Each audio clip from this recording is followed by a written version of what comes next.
നമസ്കാരം. Amazon prime വീഡിയോയിൽ stream ചെയ്യുന്ന പുതിയ web series horror crime drama വിഭാഗത്തിൽപ്പെടുന്ന സീരീസ് ഒറിജിനൽ തമിഴിലാണ് വന്നിരിക്കുന്നത്. മലയാളം ഡബ്ബ് കൂടെ ലഭ്യമാണ്. ഡബ്ബിംഗ് ഗംഭീരമെന്ന് തോന്നിയില്ല, എന്നാലും കുഴപ്പമില്ല. 45 മുതൽ 1 മണിക്കൂർ വരെ ദൈർഘ്യമുള്ള 10 എപ്പിസോഡുകളാണുള്ളത്. JS നന്ദിനി സംവിധാനം ചെയ്ത് നവീൻ ചന്ദ്ര, സുനൈന, കണ്ണാരവി, മാലിനി, ശ്രീകൃഷ്ണ ദയാൽ, കുമാരവേൽ, മൈൻ ഗോപി തുടങ്ങിയവർ പ്രധാന വേഷങ്ങളെത്തിയ ഇൻസ്പെക്ടർ ഋഷി. സീരീസിൻ്റെ വിശേഷങ്ങളിലേക്ക് കടക്കുന്നതിന് മുന്നേ സിനിമയായാലും സീരീസ് ആയാലും അതിൻ്റെ പേര് എന്നത് പ്രധാനപ്പെട്ട ഒരു കാര്യമാണ്. അതിലേക്ക് ആകർഷിക്കുന്ന പ്രധാന ഘടകം എന്ന് തന്നെ പറയാം. സത്യം പറഞ്ഞാൽ ഈ സീരീസിനിടാവുന്ന പേരുകളിൽ ഏറ്റവും ലാസ്റ്റ് ചോയ്സ് ആയിരിക്കും ഇൻസ്പെക്ടർ ഋഷി.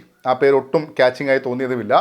ഇതിനേക്കാൾ നല്ലൊരു പേര് ഈ സീരീസ് അർഹിക്കുന്നുണ്ട്. അപ്പോൾ ഇനി സീരീസിൻ്റെ വിശേഷങ്ങളിലേക്ക്. തേൻകാട് എന്ന ഫോറസ്റ്റിൽ നടക്കുന്ന കൊലപാതകങ്ങൾ എന്ന് പറഞ്ഞാൽ സാധാരണ കാണുന്ന രീതിയിലല്ല ശവശരീരങ്ങൾ കാണപ്പെടുന്നതും.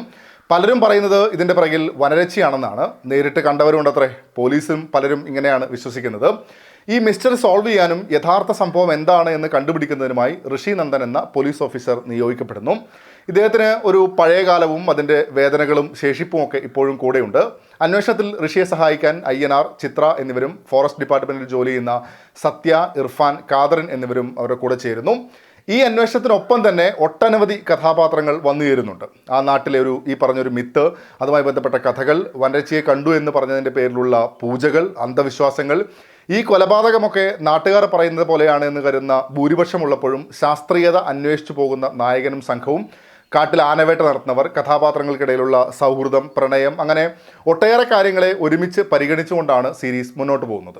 ഇതൊക്കെ അന്ധവിശ്വാസമാണോ അല്ല ശരിക്കുമുള്ളതാണോ എന്നൊരു ആകാംക്ഷയാണ് എന്നെ സംബന്ധിച്ചിടത്തോളം സീരീസിലുണ്ടായിരുന്ന, അല്ലെങ്കിൽ ഞാൻ ശ്രദ്ധിച്ചിരുന്ന പ്രധാനപ്പെട്ട കാര്യം എന്നുള്ളത്. അത് അവസാനത്തെ എപ്പിസോഡ് വരെ കൊണ്ടുപോകാനും സാധിച്ചിട്ടുണ്ട്. ചിലയിടങ്ങളിൽ നമ്മളൊന്ന് ആലോചിച്ചാൽ പ്രഡിക്റ്റബിൾ ആവുന്ന കാര്യങ്ങളുണ്ട്. അപ്പോഴും മൊത്തത്തിൽ ഇൻട്രസ്റ്റിംഗ് ആയി കൊണ്ടുപോകാൻ സാധിച്ചിട്ടുണ്ട് എന്നുള്ളത് പ്രധാനപ്പെട്ട ഒരു കാര്യം തന്നെയാണ്. VFX വർക്കുകൾ ഗംഭീരമെന്നല്ല, ഓക്കെയാണ്. സീരീസിൽ വരുന്ന രാത്രി കാഴ്ചകളൊക്കെ കിടിലനായിട്ടാണ് തോന്നിയത്. ഒരു ഒറിജിനൽ ഫീലിൽ തന്നെ ഹൊറർ ആംബിയൻസ് ഒക്കെ കൊണ്ടുവരുന്നത് കൊള്ളാമായിരുന്നു. സബ് പ്ലോട്ടുകൾ ആവശ്യത്തിലധികം ഉള്ളതുപോലെ തോന്നി. അതുകൊണ്ട് തന്നെ പലപ്പോഴും ഈ ത്രില്ലിംഗ് ഫാക്ടർ എന്നത് മിസ്സിംഗ് ആവുന്ന ഒരു സാഹചര്യം കൂടിയുണ്ട്. ചില സബ് പ്ലോട്ടുകൾ മാത്രമാണ് പ്രധാന കഥയെ കാര്യമായി സപ്പോർട്ട് ചെയ്യുന്നതും. മറ്റു ചില സന്ദർഭങ്ങളിൽ ആ വിഷയം കൂടെ ഈ സീരീസിൽ പറയാം എന്ന രീതിയിൽ എടുത്തു വെച്ചതുപോലെയും തോന്നി. ഓവറോൾ സീരീസിൻ്റെ ദൈർഘ്യവും അല്പം കുറയ്ക്കാമായിരുന്നു എന്നാണ് എൻ്റെ ഒരു പേഴ്സണൽ അഭിപ്രായം. പ്രകടനത്തിൽ എല്ലാവരും അവരുടെ റോളുകളോട് നീതി പുലർത്തിയിട്ടുണ്ട്. ഈ പേഴ്സണൽ കാര്യങ്ങൾ കൂടുതലായി വരുന്നത് സീരീസിൻ്റെ ഒഴുക്കിനെ ബാധിക്കുന്ന കാര്യമാണ് എന്നിരിക്കെ തന്നെ പ്രകടനത്തിൽ എല്ലാവരും കൺവിൻസിംഗ് ആയി തന്നെ ചെയ്തിട്ടുണ്ട്. പശ്ചാത്തല സംഗീതം കൊള്ളാമെന്ന് തോന്നി. ഓവറോൾ ഒരു മസ്റ്റ് വാച്ച് സീരീസ് എന്ന നിലയിൽ അനുഭവപ്പെട്ടില്ല. Watchable series, folklore, supernatural, crime ഒക്കെ പറയുന്ന ഒരു സീരീസാണ്.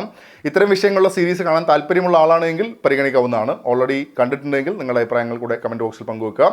തമിഴിൽ നിന്ന് തന്നെ വന്ന സുഴൽ ദ വോർട്ടെക്സ് നല്ലൊരു സീരീസ് ആയിരുന്നു. അത്രത്തോളം ഒന്നും ഇൻസ്പെക്ടർ ഋഷി കൊള്ളാം എന്ന് തോന്നിയിട്ടില്ല. അപ്പോൾ മറ്റൊരു വീഡിയോ ആയിട്ട് നമുക്ക് വീണ്ടും കാണാം. അതുവരേക്കും ടേക്ക് കെയർ, ബൈ ബൈ.